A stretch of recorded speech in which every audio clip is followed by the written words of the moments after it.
This is the Evolved Educator podcast. Each episode, we talk about education and teaching. Our goal is for you to feel part of the community. And we want to learn from you, and we hope you learn something from us too. So welcome. Today, we're talking about small group instruction. Hi, I'm Chanmi. Hi, I'm Michelle. I'm Jennifer. So this is a huge, kind of very popular topic that I want to talk about today, probably worthy of at least 5 podcasts. So we're going to just start with the basics and see where we end up. So we're talking about small group instruction. And for now, let's say that when we're referring to this, small group instruction refers to the educational approach where students that provides students with a reduced student-to-teacher ratio so that the teacher can more specifically target and personalize learning. How long has this been a thing in education?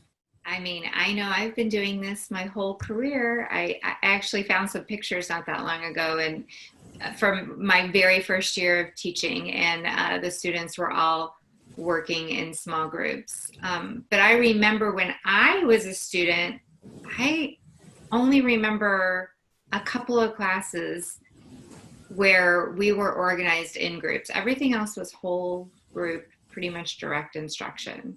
Yeah. What about you, Chanmi? As a student, for sure, I remember a lot of things being whole group where the teacher led the class and we just sat at our desks, mostly rows.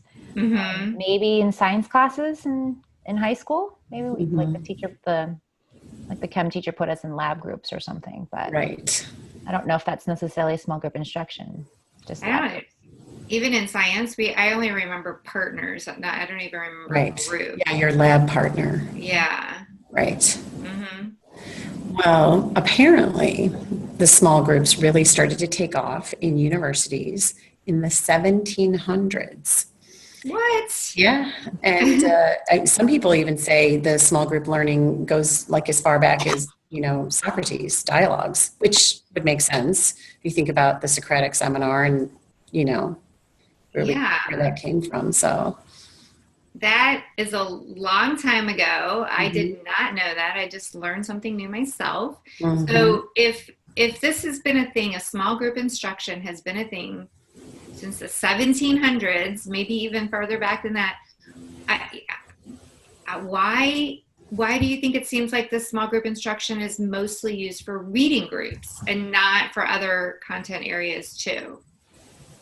Well, I mean, I know what I see, and I hear other teachers talking, and it feels like, maybe I'm wrong, but it feels like it's mostly just for reading groups even now. I think that happens overall because teachers usually meet with, when they think of small groups, they're meeting with them to address misconceptions or to review if you your kids are having challenges in their learning, and that happens a lot in reading.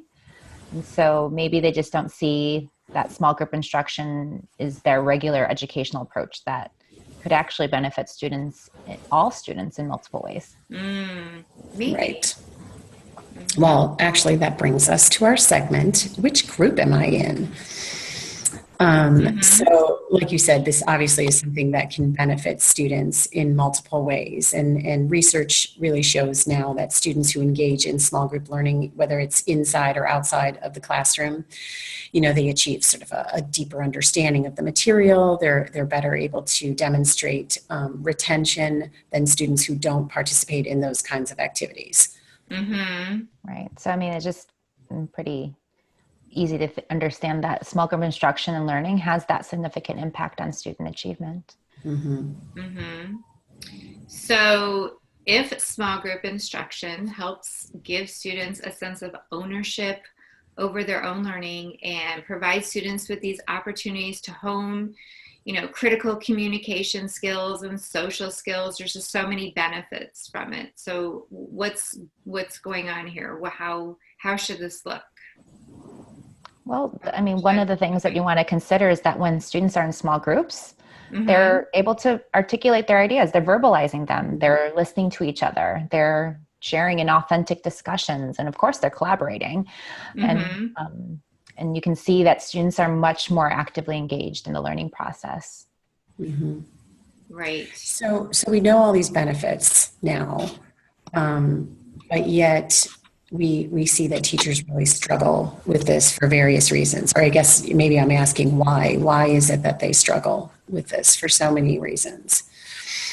I would say it's because, and I just know from my personal experience, it requires a great deal of planning, so a lot of planning to organize small groups so that it maximizes student learning. Right. And I mean, even before the planning, it's that shift in thinking for teachers that we've talked about before, is that the teacher is the facilitator and not the sole giver of knowledge. So we have to think that the students can benefit from learning from each other, not just from us.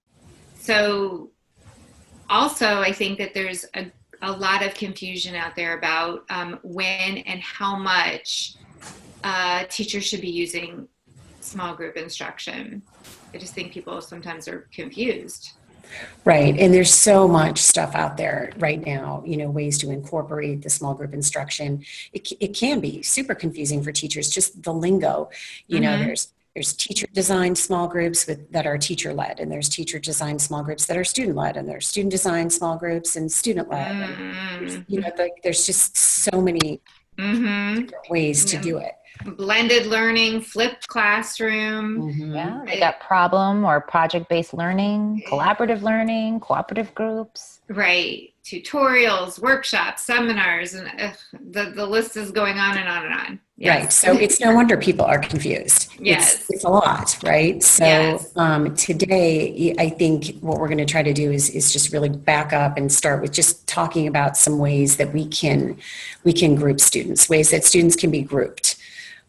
So let's maybe just spend a few minutes on that. What are some, how can teachers group their students? Well, the quick and easy way is just randomly mixing up students. So it's a great way for students to get to know each other better. And especially if you need a certain size group, the skill level is not the focus. So that always works. And then another way would be to go by achievement or ability. So that's self-explanatory. The students with similar achievement levels or academic strengths, they're grouped together. I'm not sure. That's not one of my favorites, actually, but that is a way. But sometimes it is necessary to do some targeted instruction. No, it is necessary, but yes, it's just, I don't love it. There's just different purposes for each one. Yes. Right. And I think like we were saying earlier with the reading groups, that might be a lot of where that came from. Depending on where your reading level was, that's how you were grouped. So that's understandable. I think that maybe I'm not a fan of that one because it's easy to get stuck in that. And the thing about small groups is that they should be fluid. And that you should be changing it up all the time. So what do you think, Chanmi? What are some other ideas of small groups? Well, that makes me think about social and cooperative grouping, that students get different roles and they do the different roles in different orders. So they get to practice all the different social skills. So those are like circles or science labs. There's also groups that you can put together by interests. So students who share the same interests work together to study the particular topic. There's response-based grouping, and there's also task grouping. So similar to the interest grouping is that you can group the students according to the task. And they can draw or act it out, write, speak, observe, or collect. And that's kind of a nice way for students to see different ways to see the same problem or concept through the different. Yes. I've tried a lot of those that you mentioned, and they're very effective. It's good. Yeah, I like those too. I do a lot of strategy grouping where we group students together who need practice with a specific skill or a strategy when I'm introducing things, especially in math. I like to do that. And then of course there's like just student choice grouping, where the kids get to kind of group themselves according to whatever their shared, interest or preferences. Like it might be by a genre or a time period or something like that, That's always good to be able to change it up. Mm-hmm.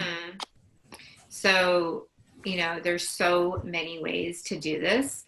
And certain types of groupings work well for certain subjects and certain times and certain topics. It's important to decide what's appropriate. And that's, I think, when it goes back to the thoughtful planning. Mm-hmm. It takes some time to figure that out.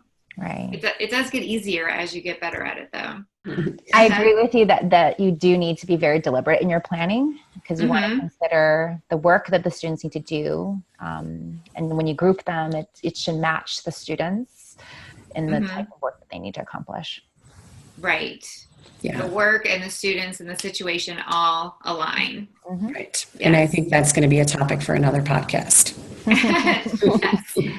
Yep, Yes. that's for sure. So I think the lesson here is that small group instruction is important for targeting skills and personalizing learning. And you really want to consider how to group students for this type of teaching and learning, because it's really necessary for your first step in planning. Mm-hmm. Yes. That was good.